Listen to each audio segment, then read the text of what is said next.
Welcome to Global Dispatches, a podcast about foreign policy and world affairs. I'm your host, Mark Leon Goldberg, editor of UN Dispatch. And in this show, we discuss topical global issues, have conversations with foreign affairs thought leaders and newsmakers, and give you the context you need to understand the world today. Go to globaldispatchespodcast.com to learn more. And now on with the show. Today's episode is the launch of a new series I am calling UN Correspondent Chat. From time to time, I will check in with an in-house reporter at the United Nations headquarters in New York to discuss the latest news, buzz, and intrigues around Turtle Bay. And I am so pleased to launch this new series today with Margaret Besheer of the Voice of America. She has covered the UN since 2008 and has been a great source of news and insight to me over the years.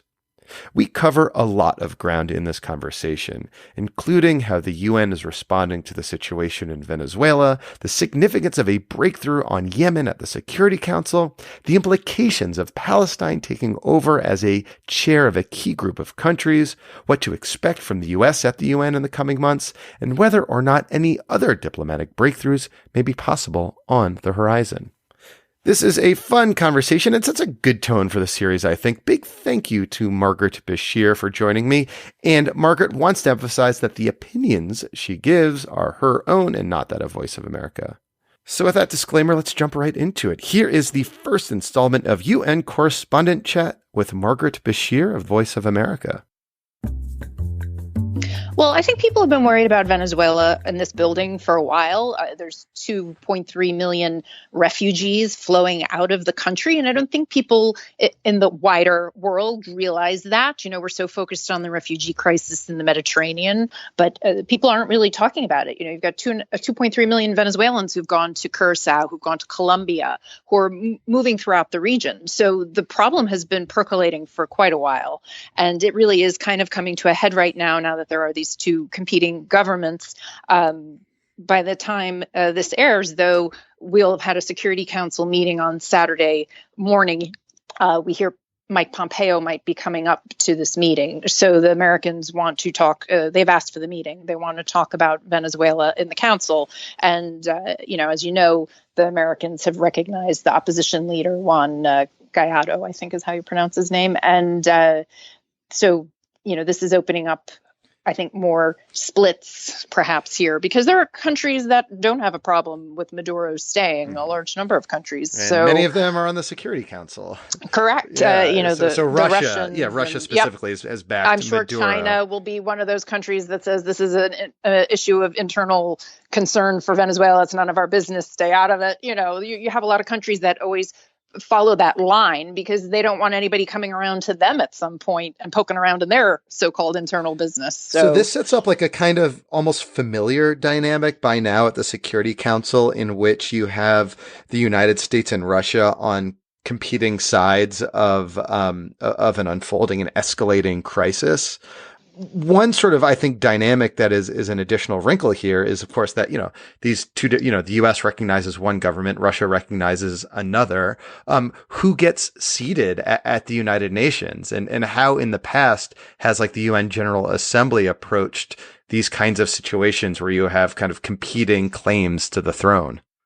Well, I seem to recall at the beginning of the Syrian crisis, there was a similar thing where several countries that were very upset with Bashar al-Assad said, like, your ambassador, we shouldn't recognize him anymore, because a lot of countries were trying to delegitimize the Assad regime. So, but their ambassador has been here for the entire time, like he's never left. So for Venezuela, the UN spokesperson has already said, he was asked, what if the opposition president tries to name a new UN ambassador? What will the UN do?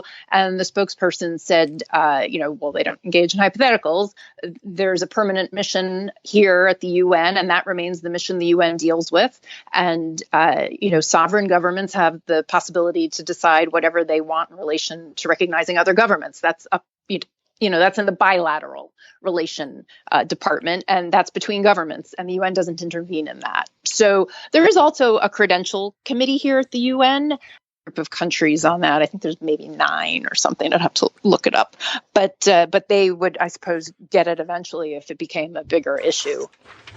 So yeah, I mean, again, it just sort of seems like early in the year we've had this new unfolding crisis in Venezuela, and it's just like a lot of kind of familiar dynamics seem to be at play. But also early in the year, we've seen like a first real breakthrough in the years long now war in Yemen, with the Security Council approving a new UN mission. I was trying to figure out how to pronounce this. Is it UNMAHA? They said it recently. I guess it was at the vote doing it, and I forget now, to tell you the truth. It sounds like one's clearing a throat. It's the UN mission acronym again. It's UNMHA, the UN mission to support the Hodeida Agreement. UNMAHA. Right. So, yeah, I don't know. Despite its awful acronym. I was doing radio on that story, and I decided just don't go there. I was like, the UN mission on Hodeida. Well, so yeah, it's significant though. Joking aside, this is the first real Security Council breakthrough on the Yemen humanitarian crisis. I mean, we're not talking about like a peace agreement for all of Yemen. This is a narrowly focused mission to support the implementation of a peace agreement that was forged under UN auspices in Sweden at the tail end of last year. But now the Security Council is backing it up. Can you, I guess, briefly explain what does this new mission entail? Sure. So, I mean, I have to say, I think this is a big breakthrough for the UN, and this war is dragging on. It'll be 4 years in March, and it's a huge humanitarian crisis. The United Nations says it's the largest in the world. 80% of the Yemeni population needs emergency assistance. I mean, there's a financial crisis. The economy has collapsed. People can't afford to buy food.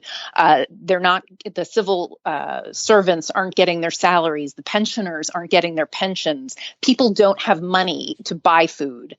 And it's a country that imports nearly all of its food and fuel and medical supplies. They don't really have a lot of agriculture or anything in Yemen. So they're very, you need currency. And that's why there's a food crisis, because it's not that crops have gone bad. There's no food coming in because of problems between the Saudi-led coalition and the Houthi rebels at the ports, and there's no money to pay for it on the part of the everyday Mr. and Mrs. Yemeni.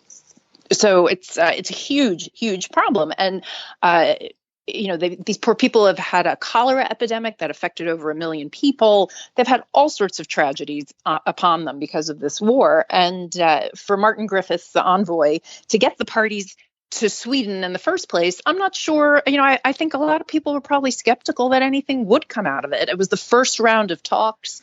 They began, I think, shuttling between the rooms. The envoy went back and forth between the parties, but then they had some direct talks. And that's unusual at a first round. And then they actually had some agreements come out of it. And so they agreed to have this localized truce around Hodeida, which is not just a port city, but it's a whole governorate. And there's several ports there. There's Hodeida and Salif and Ras something.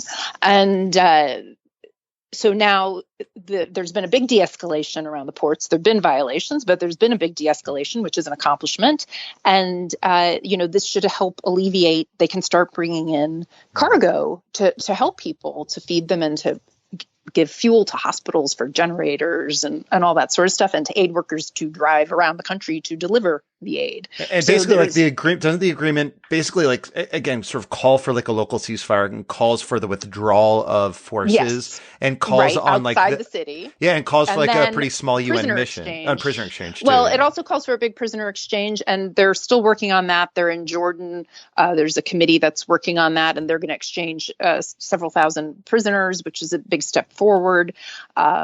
So the mission is going, I think it's going to be about 75 monitors, and they're there to verify that the truce is being kept, and to get things moving in terms of the redeployment and things like that. So they're there for 6 months initially. I mean, the UN isn't looking to move to Yemen permanently. This is going to be hopefully, a short stabilizing political mission. It's a political mission, not peacekeepers or anything. These are just unarmed observers. Led by a Dutch military guy, though, right? Right, but you need somebody who has that sort of logistical experience and that war zone experience. Because if you send in a bean counter Yemen, I mean, that's kind of terrifying. You need somebody who knows how to deal in it. And there's a huge amount of logistics involved in something like this, especially, main roads are closed. You have rebels on one road. You have, you have to deal with all of that sort of stuff. And you have to deal with the militaries of each group.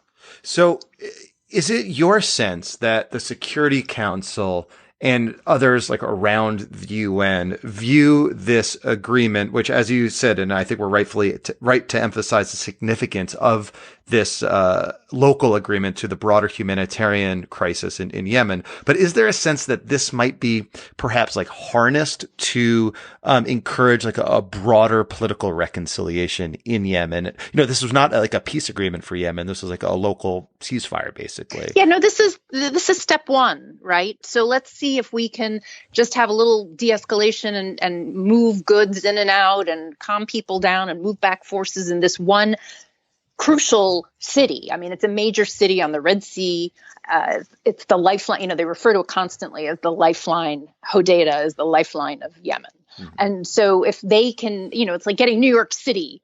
If there's a huge war in the United States, like having New York City as a safe place, it's a major, major artery in this country. And if they can do this there and sustain it, sure, it's great, because then that will hopefully lead to a larger, eventually, the hope is a nationwide ceasefire and de-escalation. And, if you can get the parties to put down their guns, then maybe they can finally talk seriously.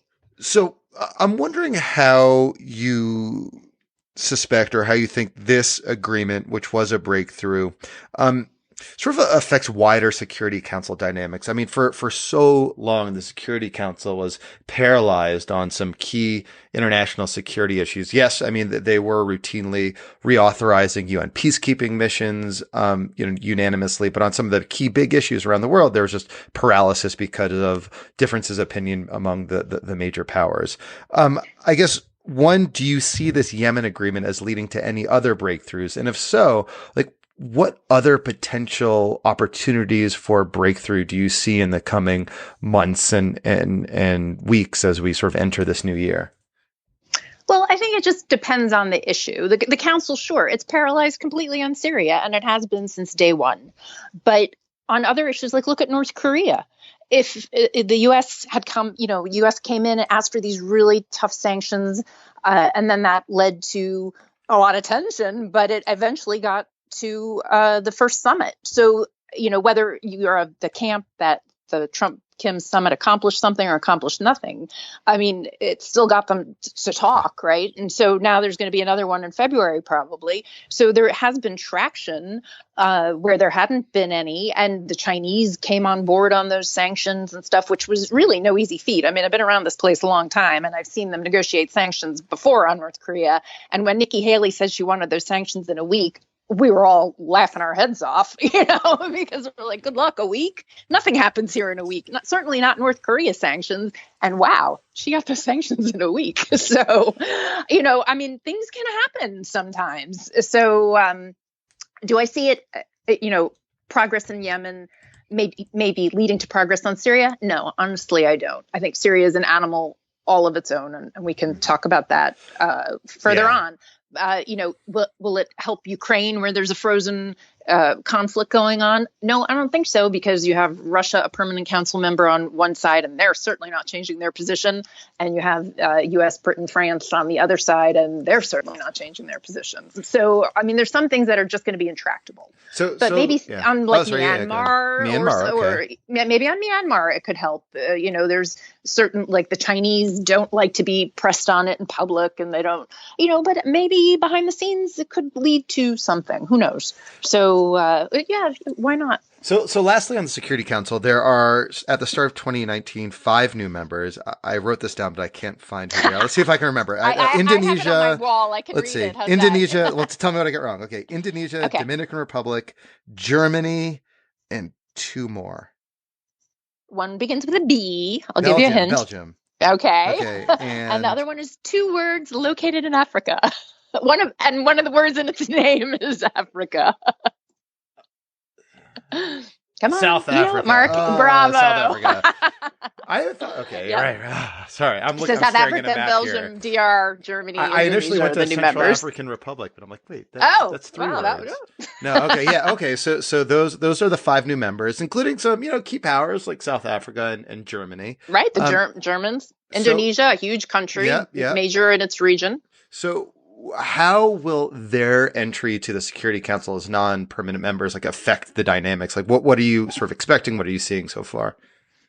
Well, so far, I have to say, January is always sort of a quiet start to the year around here. People are still in their home countries and things like that. But we've had an opportunity to hear publicly at some of the meetings from the new players.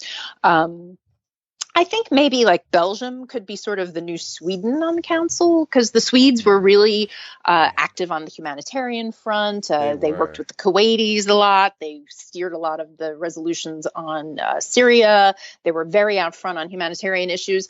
I sort of feel like I could see Belgium maybe trying to step into their shoes a bit.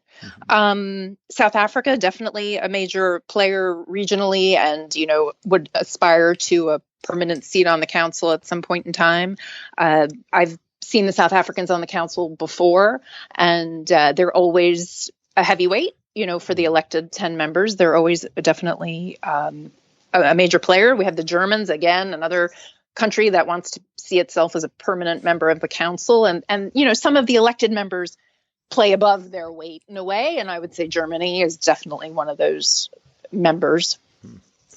So we'll see how they interact, and we'll see how, you have several Europeans on the council now with Germany and Belgium, and you have the French and the Brits and, it's Poland.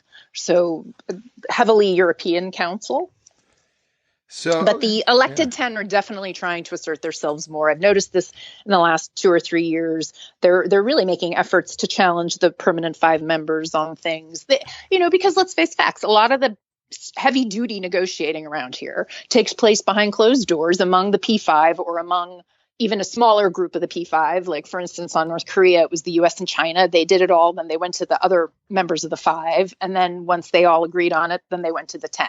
And a lot of times the 10 feel like, hey, well, we didn't get really to participate in. You big boys do it. And then you come to us and expect us to rubber stamp it. And they've put up a stink on a few occasions about that. So I think we're starting to see the E10 assert themselves more. And I think, as you noted earlier, Sweden in particular, I think was a pretty effective, non-permanent member, being able, again, to kind of thread the needle a little bit and harness some unanimity around humanitarian issues where otherwise kind of the big powers were butting heads. Yeah, they were really effective on the council and definitely punched above their weight. Definitely. So beyond the Security Council, one kind of interesting dynamic that will unfold in 2019 is that for the first time ever, the state of Palestine is head of the G77, the group of 77, which is the single largest vote or block of group of countries at the UN. It's a group of 120 something. I think it's 134. 134. And they represent 80% of the world's population. So I guess before maybe we you've never heard of them before, but they're important. So before you talk about the significance of Palestine leading them, just describe what the G77 is and how it works in UN negotiations. Well, they're an economic, primarily focus on economic issues, and they sort of band together to promote their own economic interests at the United Nations. So, for instance, climate financing is a big deal for them. They're developing countries, I should say, G77 and China, they're all developing countries. And so in climate change, a lot of the smaller countries are the ones who are not contributing to climate change, but are most affected by it. And then you have the big developed or industrialized countries who are doing a lot of the polluting. So the little, the developing countries, they want that financing. And so that's something that's been a big issue for them in this group, and also I'm sure it will UN continue budget to be issues, right? Like when in what's called the Fifth Committee, which is the UN Budget Committee. Don't need to get too down in the weeds. I'm so sorry for everybody who is on the Fifth Committee. If you're from the Fifth Committee and you're listening to this podcast, I just want to tell you I really feel for you, especially around Christmas, because these poor people stay in the UN basement until midnight on Christmas Eve doing the budget. Well, because that's that's when the budget negotiations tend to come to a crunch. But as you said, need to adjust their schedule. Yeah. But yeah, so often on these kind of really like important, it's kind of like, it's sort of in the weeds internal to the UN, but it is like important, Yes. about how the UN functions. The G77 will often like band together on these issues. And, what do you see as the significance of the fact that Palestine is now the elected head for the year 2019 of the G77? And specifically, like, how do you think like the US will approach negotiations with the G77 with, Palestine as its chair? Well, I think part of the significance is that this is sort of enhancing the Palestinians' international profile, let's say. And so at the UN, like, let's not forget, they're not a full nation. They were promoted in 2012 from observer status to non-member state observer status, which is also like obscure UN stuff. But they're not a fully recognized country yet. And obviously, we have the whole crisis between the Palestinians and Israel, and that needs to be resolved before they can really be a full member state, because until then, the U.S. will continue to block their membership because it goes through the Security Council. So I don't know. I mean, I don't know how it'll affect the U.S. dealing with the G77. I mean, I think they have to deal with them. I don't think you can just say, well, we don't like who the chairman is, so we're not going to deal with you. But the U.S. is probably not happy that this is enhancing the Palestinians' international status, because the Washington feels that the only way they should do that is through direct negotiations, not outside of them. And in October, I think it was, when they had the vote to make Palestine the head of the G77, the U.S. representative at the meeting said only UN member states, like full member states, should be allowed to act on behalf of major groups. And, they weren't happy about it. So, they expressed those groups wouldn't let like the U.S. tell them how to operate their own internal, like, bureaucracies. True. Yeah. So, but they were overwhelmingly elected. I went back and looked at the vote numbers. So there's 193 members in the General Assembly. Only 3 countries voted against them, and that was the United States, Israel, and Australia. 146 voted yes. There were 15 abstentions, and 29 countries decided not to find their way to the General Assembly that day, and they just avoided the issue. But I think it's important for them, and also as head of the G77, it means the Palestinians can now participate in international conferences as the chair of this group. They can, they can do certain things that they couldn't do as just a non-member observer state. So they'll be submitting and co-sponsoring proposals and amendments and different things like that. So it really does raise their profile. So on the U.S., another sort of interesting dynamic that I think we'll see for the first several months of this year is that the United States is not led by a Senate confirmed ambassador. Heather Nauert has been nominated, but I don't even think. Well, has she been nominated? Because the president made clear his intention to nominate her, but I've been kind of keeping an eye on the lists that are coming out of the White House with the nominations that are being sent to the Senate. And I have not seen her name on any of them yet. That's actually a good point. I don't know that she's officially nominated.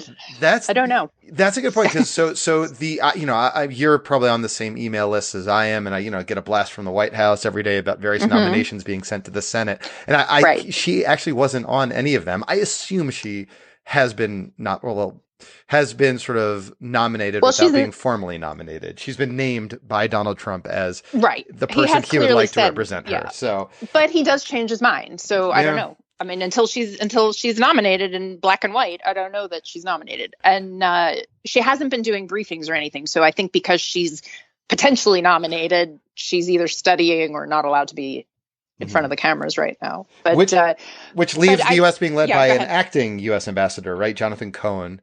Right. So I guess, like, in general, how does that affect the dynamics of how countries interact with the U.S.? Like in terms it's still the U.S. It doesn't matter, who's leading. I mean, they have to deal with the U.S. There's just no not dealing with the U.S. But Jonathan Cohen is a respected career diplomat.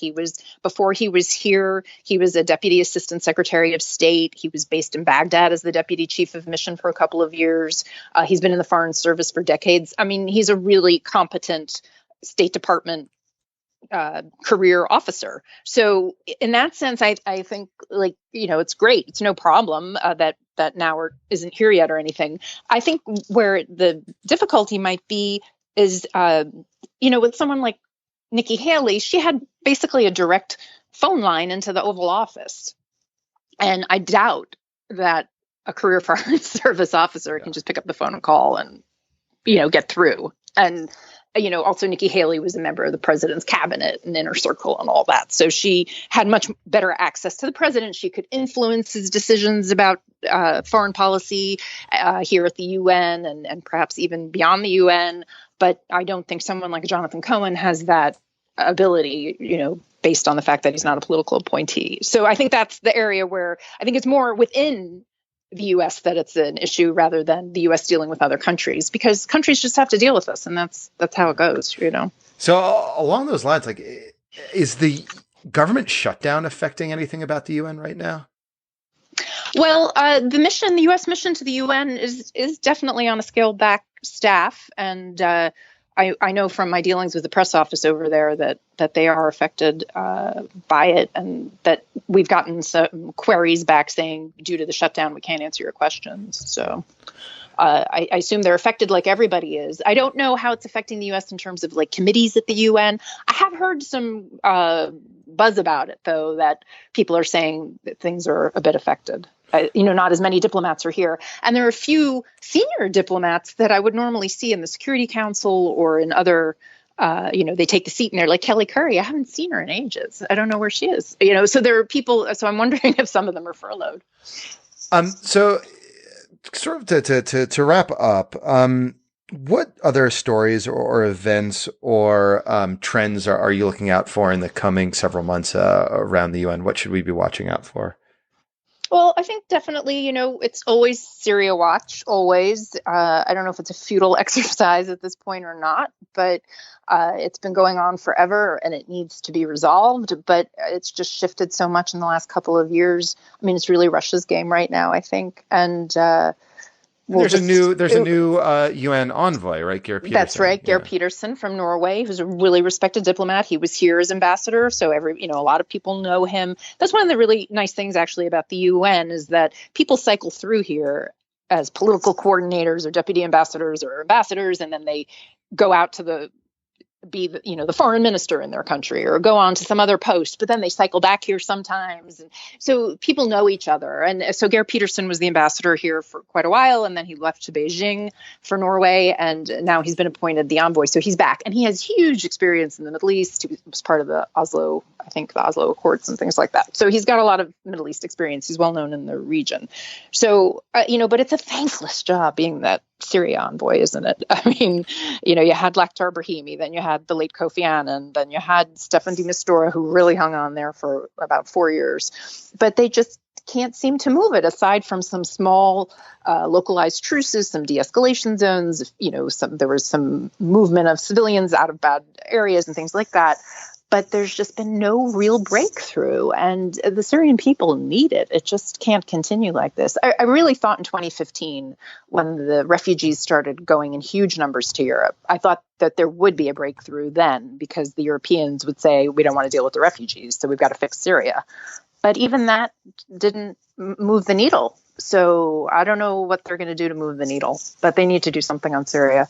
And I think something I'm also a little concerned about in the next couple of months to watch is the Democratic Republic of Congo. Mm-hmm. On Thursday, Felix Tshisekedi was inaugurated as the new president, but some segment of the population doesn't think he should be doesn't think he legitimately won. And I think when you have that sort of doubt in a place like DRC, where there's been no peaceful transfer of power in 60 years, that can still present a problem. And the UN has huge equities in the DRC. 20 huge. I mean, they have 20,000 peacekeepers and police and military and civilians. They're helping to deal with the Ebola outbreak there. More than 700 cases of Ebola. And when you have great insecurity, you want to be sure to contain the Ebola, but yet there's insecurity. It's difficult. It's a difficult environment. And in the east of the country, the ADF is the terror group is threatening civilians. So there's a lot going on in DRC. And I don't know. I think it's something to watch. I don't think that this inauguration is the end of that story. Yeah. Well, there's obviously like any number of things we could be talking about. Thank you so much for speaking with me, Margaret. Thanks. It was a great chat. Thank you, Mark. I enjoyed it.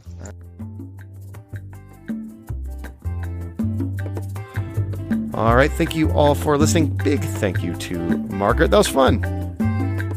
I'm looking forward to doing more of these from time to time. I don't think it's going to be like a monthly thing. Probably maybe, I don't know, every 6 weeks or so. But it's going to be a regular series in which I check in with an in-house correspondent at the UN just to kind of take the temperature, take the pulse of what's happening at the UN.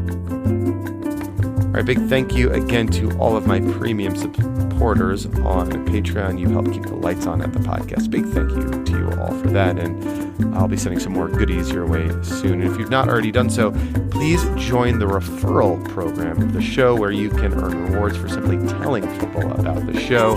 To learn more about the rewards you can earn, just go to the description field on the podcast episode page in iTunes or wherever you're listening, or go to the homepage on globaldispatchespodcast.com.